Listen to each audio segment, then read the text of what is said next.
아버지 감사합니다. 오늘 이 새벽에도 우리를 위하여 십자가 달려 죽으신 그 구주 예수 그리스도의 은혜를 우리가 묵상하고 생각하며 나아가기를 간절히 원합니다. 그 십자가가 우리 심령 가운데 새겨지게 하여 주시옵시고, 오늘 하루 또한 우리도 우리 십자가를 지고 우리를 부인하며 살아갈 수 있는 거룩한 삶을 살아가게 하여 주시옵소서. 그 삶을 통하여 하나님의 놀라우신 사랑과 은혜가 나타낼 수 있는 그런 삶이 될 수 있도록 주님 우리를 주관하여 주시옵소서. 오늘도 우리 예배를 받으신 하나님을 믿으며 감사하며 예수 그리스도의 이름으로 기도드리옵나이다. 아멘. 우리 찬송가 88장 찬양하시겠습니다.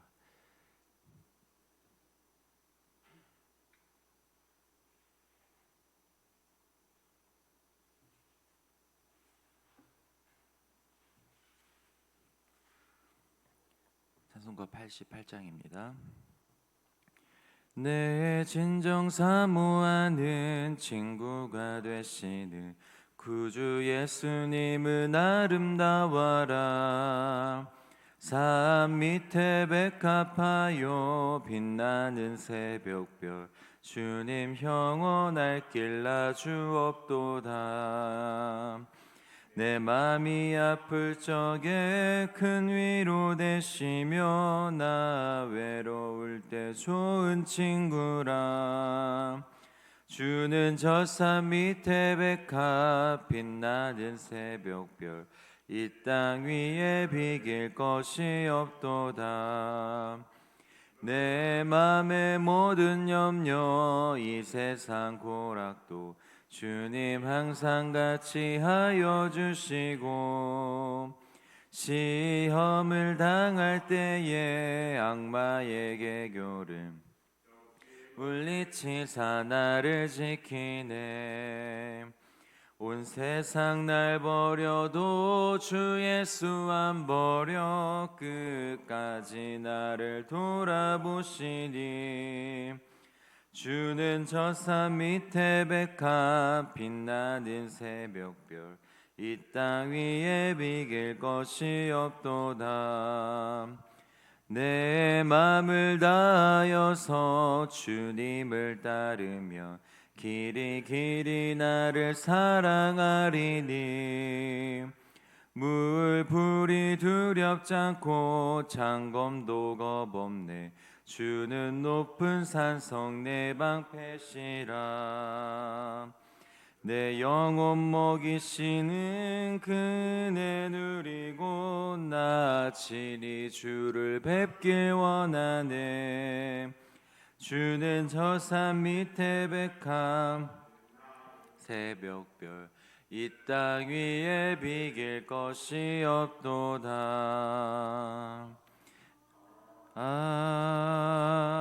아멘. 오늘 우리에게 주신 하나님의 말씀 잠언 30장 18절에서 33절 말씀입니다. 잠언 30장 18절에서 33절 말씀입니다. 우리 한 절씩 교독하시겠습니다. 내가 심히 기 여기고도 깨닫지 못하는 것 서너시 있나니.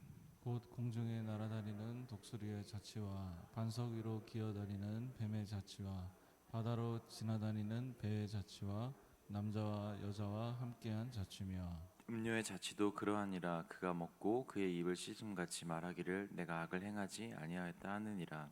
세상을 진동시키며 세상이 견딜 수 없게 하는 것 서너시 있나니. 곧 종이 임금된 것과 미련한 자가 음식으로 배부른 것과 미움받는 여자가 시집간 것과 여종이 주모를 이은 것이니라. 땅의 작고도 가장 지혜로운 곳 넷이 있나니. 곧 힘이 없는 종류로 돼 먹을 것을 여름에 준비하는 개미와 약한 종류로 내 집을 바위 사이에 짓는 사방과 임금이 없으되 다 때를 지어 나아가는 메뚜기와 손에 잡힐 만하여도 왕궁에 있는 도마뱀이니라. 잘 걸으며 위풍 있게 다니는 것 서너시 있나니. 곧 짐승 중에 가장 강하여 아무 짐승 앞에서도 물러가지 아니하는 사자와 사냥개와 수렴소와 및 당할 수 없는 왕이니라. 만일 내가 미련하여 스스로 높은 채 하였거나 혹 악한 일을 듬모하였거든 내 손으로 입을 막으라. 대저 젖을 저으면 엉긴 젖이 되고 코를 비트면 피가 나는 것 같이 노를 격동하면 다툼이 남이니라. 아멘. 오늘 본문은 조금 재미있는 형식으로 이렇게 형성이 되어 있는데요. 사람과 사물과 일들을 이제 서너씩 묶어서 어떤 지혜에 대해서 설명을 해주고 있습니다. 먼저 18절부터 20절까지의 이것이 한 묶음인데요. 어떤 일들을 굉장히 기이한 일들이 있어서 그 일들을 귀하게 여겨서 눈여겨봤는데 도대체가 이게 어떻게 된 일인지 그래도 깨닫지 못한다는 그런 서너 가지 일들을 말합니다. 그래서 첫 번째로 얘기하는 게 공중에 날아다니는 독수리의 자치, 그리고 반석위로 기어다니는 뱀의 자치, 그다음에 바다로 지나다니는 배의 자치입니다. 여러분, 이것들의 공통적으로 보여주는 특징이 무엇이냐면요, 이 동물들이 지나간 자리에는 그 흔적이, 그 자치가 전혀 남지 않는다는 것입니다. 한번 독수리를 생각해 보시겠습니까? 독수리가 하늘 위로 한번 지나가고 난 다음에 얼마 있다가 제가 하늘을 쳐다보면 그 하늘에 이 하늘에 독수리가 지나갔구나라는 것을 제가 알 수가 있습니까?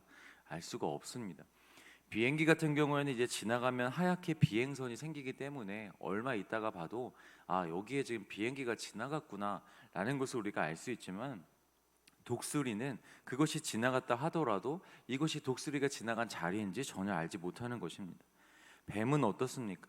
만약에 뱀이 땅을 기어 다닌다면 조금은 그 땅의 흔적이 남을 수도 있겠지만, 만약에 바위를 지나다니는 그 뱀의 모습을 본다면 그 뱀이 지나가고 나서 그 바위를 본들 어떻게 이것이 뱀이 지나간 자리라는 것을 알 수가 있겠습니까?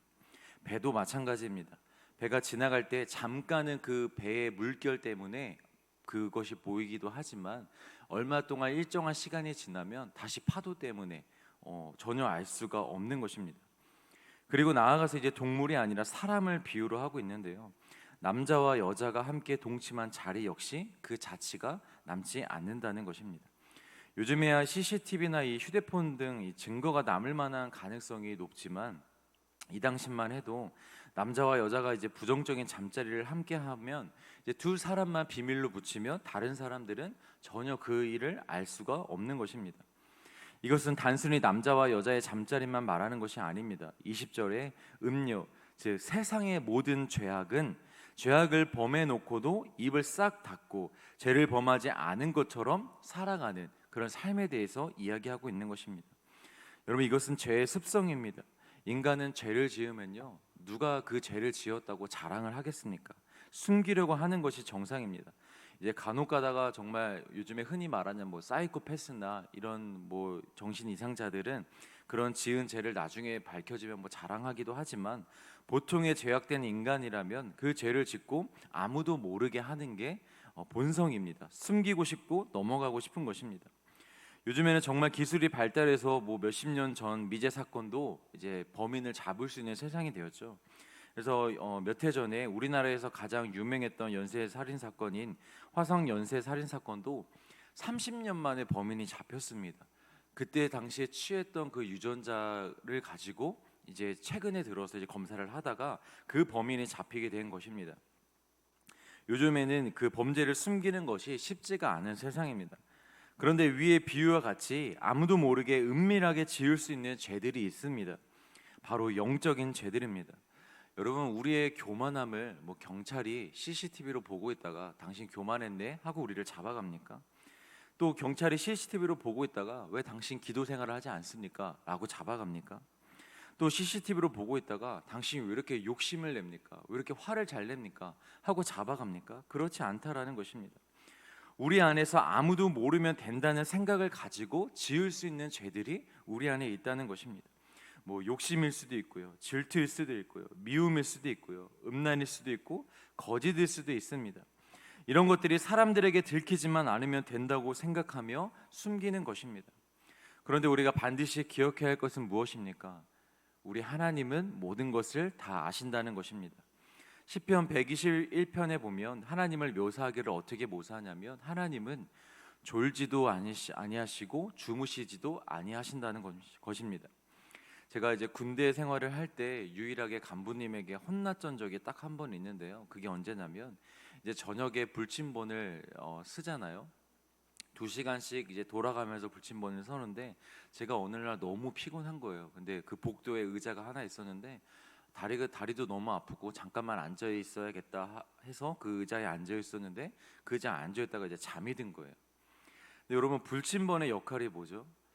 자는 도중에 혹시나 부대에 어떤 일이 벌어질지 모르고, 또 이제 잠을 잘 때 군대 생활이 너무 힘든 어떤 군사 병사 중에 이제 자살을 하는 사람들이 예전에 좀 많았었잖아요. 그래서 그런 것을 미리 방지하기 위해서, 부대를 지키기 위해서 불침번을 서는 것인데, 그 불침번이 잠이 들어 버렸으니 그 잠든 순간만큼은 그 부대를, 그 소대를 지킬 수가 못하는 것입니다. 그래서 계속 깨어 있어야 하기 때문에 한 사람이 계속 서는 게 아니라 돌아가면서 이제 서는 것이죠.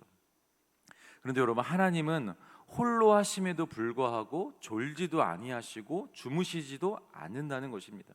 그 말은 우리의 모든 행동 하나하나, 우리가 가진 모든 마음의 그 상태 하나하나를 다 지켜보고 계신다는 것입니다. 여러분, 섬뜩하지 않으십니까? 우리를 계속 지켜보고 있다. 근데 사실 죄인들은 굉장히 이게 섬뜩한 거죠. 계속 하나님이 나를 보고 있어. 만약에 우리가 그리스도인이지만 죄를 범하는 것을 전혀 꺼리끼지 않고 범하는 사람이라면, 만약에 이 사실을 알게 된다면 굉장히 부담스럽고 섬뜩할 것입니다. 그러나 저와 여러분들처럼 예수 그리스도의 이름으로 구원을 받고 의인됨을 고백하며 거룩한 삶을 살아가기를 원하는 사람들에게는 이것이 은혜인 줄 믿습니다. 항상 하나님께서 우리를 지켜봐 주시니, 항상 하나님께서 우리를 봐주시니 얼마나 이게 큰 은혜입니까? 그리고 창세기 4장 10절에서는요, 이제 아벨의 죽음 사건이 나오는데, 거기에 보면 하나님이 죽은 아벨의 피의 소리까지 들으셨다고 합니다. 여러분, 이 세상에 하나님이 모르시는 죽음은 없습니다. 하나님이 모르시는 범죄는 없습니다. 사람은 속일 수 있어도 하나님은 결탄코 속일 수 없음을 기억하시고, 사람이 아니라 언제나 하나님 앞에서 살아가는 삶, 그런 코란데오의 삶을 살아가시길 시간 주의 이름으로 축복합니다.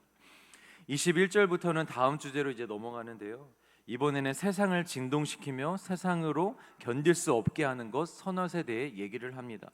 이제 이 말은, 세상을 진동시키고 견딜 수 없게 한다는 말은 그만큼 세상에 이제 충격을 주는 일이라고 여러분 이해하시면 될 것 같습니다. 22절에서 다음과 같이 말하는데요, 첫 번째는 종이 임금이 되는 것입니다. 오늘날에야 이 직업의 귀천이 없다고 하지만, 여러분, 이 당시 문화적 배경으로 왕과 종의 위치를 본다면 이 차이는 어마어마한 것입니다. 왕은 귀하고 종은 천하다, 그런 존재론적인 이야기가 아닙니다. 여러분, 종은요, 그 종이 하는 일이 무엇이죠? 그냥 주인이 시키는 일. 근데 그 시키는 일도 그냥 집안의 일입니다. 뭐 마당을 쓸거나 심부름을 하거나 뭐 곡간을 채우거나 곡간을 치우거나, 이렇게 집안의 일을 하는 것이 종의 역할입니다. 그런데 여러분, 왕의 역할은 무엇입니까? 왕은 한 나라의 운명을 좌우할 막중한 자리입니다. 지혜와 경륜, 인격 등 모든 부분에서 준비가 되어 있어야 합니다. 하는 일 자체가 너무나도 다른 것입니다. 그런데 집안에서 시키는 일만 하던 종이 만약에 한 나라의 왕이 되어서 한 나라를 운영한다면 그 나라가 어떻게 되겠습니까? 충격입니다. 그 나라가 진동하며 견딜 수 없고 수렁에 빠지게 될 것입니다. 여러분, 이것은 우리의 인생도 마찬가지입니다. 우리 인생의 왕의 자리에 앉으실 분은 위대하신 우리의 왕이신 오직 예수 그리스도인 줄 믿습니다. 그런데 너무나도 부족하고 연약한 종인 우리가 왕이 되겠다고, 우리의 삶을 선택하고 내가 다스려 보겠다고, 내가 내 삶을 경영해 보겠다고 그 자리에 앉는 순간 우리 삶이 흔들릴 수밖에 없는 것입니다.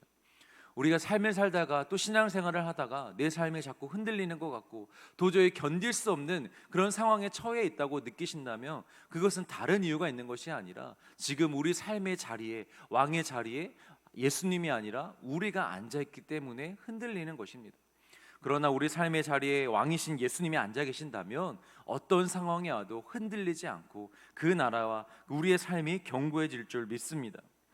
그리고 계속해서 누가 세상에 충격을 주냐면 미련한 자가 배부른 일이라고 합니다. 미련한 자는 상식적으로 여러분 생각할 때 자기 앞가림을 잘하는 사람이 아니죠. 수많은 어리석은 선택을 하고 수많은 어리석은 행동을 합니다. 그로 인해서 풍족한 삶을 누릴 수가 없는 것이 상식적인 생각입니다. 그런데 이런 자가 거꾸로 부귀영화를 누린다면 이 자체가 모든 사람들에게는 충격일 것입니다.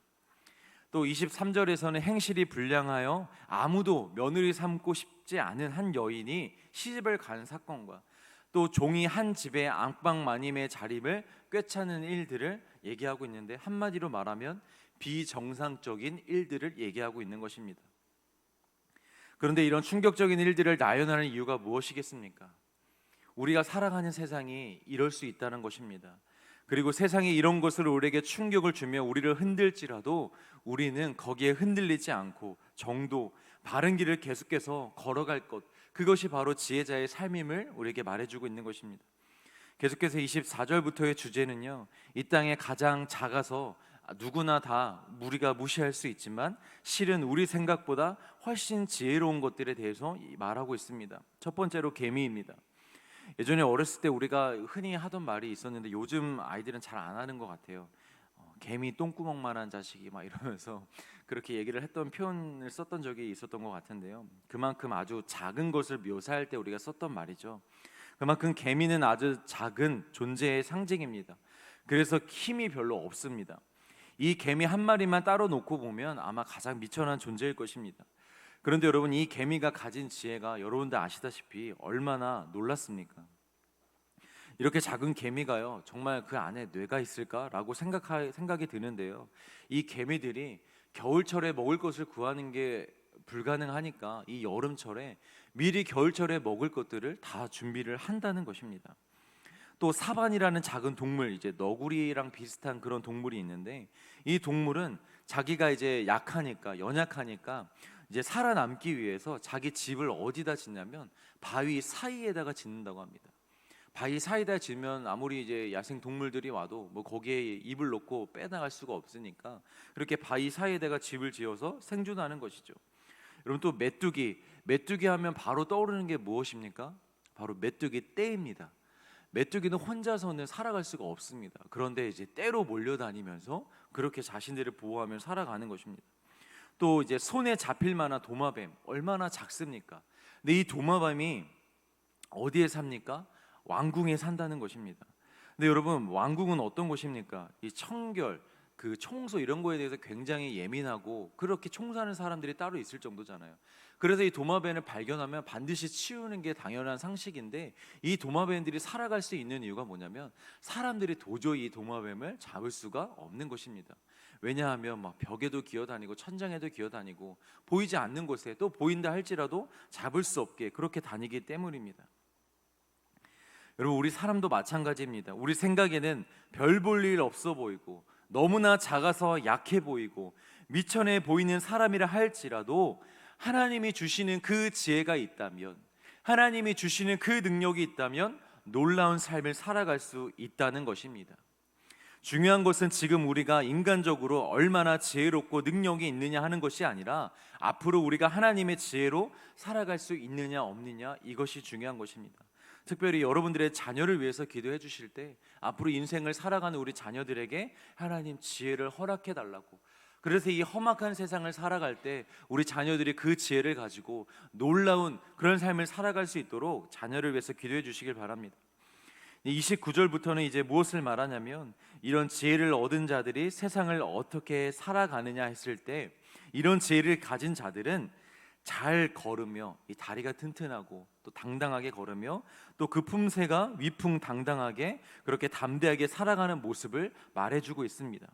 그러면서 이제 예로 드는 게 사자는 오늘날에 뭐 유튜브에 보니까 사자가 뭐 여러 동물들에게 많이 당하는 그런 모습도 보는데, 이 당시에는 아마 사자가 가장, 동물 중에는 가장 강한 사자로 그렇게 보였던 것 같아요. 그래서 이제 사자와 사냥개, 이런 동물들은 적수가 없기 때문에 어딜 가든 늘 당당합니다. 그냥 길거리에서도 누워서 잠도 자기도 하고요. 근데 약한 동물들은 그러지 못하잖아요. 근데 사자와 이런 사냥개 같은 경우에는 그렇게 당당하게 살아갑니다. 근데 여러분, 의외인 것은 숫염소가 왜 여기 나왔을까 했는데, 이 숫염소는요, 자기 가족을 지켜야 하는 상황이 오면요, 가장 선두에 서서 당당하게, 조금도 물러섬이 없이 당당하게 전투 태세를 갖추는 동물이라고 합니다. 그리고 마지막으로 당할 수 없는 왕. 이 당할 수 없는 왕이라는 게 무슨 말이냐면, 이 세상에 대적할 수 있는 왕이 없다는 것이고 대적할 수 있는 나라가 없다는 것입니다. 그러니까 최강의 나라라는 것입니다. 오늘날 여러분, 그 최강대국인 미국의 대통령 얼마나 당당합니까? 이 세상 어떤 그 원수들을 만날 때, 어떤 그 대통령들을 만날 때도 항상 이 미국 대통령만큼은 정말 당당하게 그렇게 앞에 서는 모습을 우리가 볼 수 있지 않습니까? 그렇습니다, 여러분. 지혜를 가진 자들, 그 지혜로 구원을 받고 예수님과 하나 된 자들은 이 세상에서 담대하게 살아갈 수 있습니다. 왜 그렇습니까? 누가 죽음에서 부활하신 예수님을 대적하겠습니까? 또 누가 온 세상의 주인이신 하나님을 대적하겠습니까? 그 예수님과 하나님이 우리의 신랑이시고 우리의 아버지이신데 누가 감히 저와 여러분들을 대적할 수 있겠습니까? 우리가 예수님을 나의 신랑으로 또 하나님을 나의 아버지로 믿고 고백한다면 이 세상에 두려움이 없을 줄 믿습니다. 사랑하는 성도 여러분, 이 세상과 사람들을 두려워하지 마시고 또 그 어떤 상황이 온다 할지라도 두려워하지 마시고 오직 하나님만 바라보시길 바랍니다. 그리고 담대하게 또한 당당하게 이 세상을 살아가시길 이 시간 주의 이름으로 축복합니다. 우리 같이 매일 말씀 기도 제목 읽고 같이 기도하며 나아가겠습니다. 하늘에 계신 우리 아버지여, 완전하신 하나님, 당신은 사랑이시며 참 좋으신 나의 아버지이십니다. 온 마음과 힘과 정성을 다하여 아버지를 찬양하며 높여드리오니 홀로 영광받아 주옵소서. 우리의 모든 삶을 아버지께 맡겨드리오니 우리를 인도하여 주옵소서. 이번 한 주도 승리하게 하옵소서. 모든 성도님들의 삶에 함께하사 가정과 직장과 학교를 비롯한 모든 삶의 터전에서 승리하게 하옵소서. 매일의 삶에 감사와 기쁨이 흘러 넘치게 하시고 주님의 말씀에 순종함으로 말미암아 주님의 기쁨이 되는 한 주 되게 하옵소서. 아멘. 이 시간 우리 같이 함께 기도하실 때에 하나님, 우리에게 정말로 지혜가 필요합니다. 하나님, 오늘 이 시간 우리에게 지혜를 허락하여 주시옵소서. 그래서 우리가 이 세상을 살아갈 때 그 누구보다 담대하게 살아가게 하여 주시옵시고 그 어떤 어려움 속에서도 예수님만을 바라보며 나아갈 수 있도록 우리를 인도해 달라고, 또 이번 한 주 동안 나와 우리 가족과 우리 더드림의 모든 성도님들이 그 십자가로 인해서 모든 영적인 싸움에서 승리하며 살아갈 수 있도록 우리 주여 한번 부르짖고 같이 기도하며 나아가겠습니다.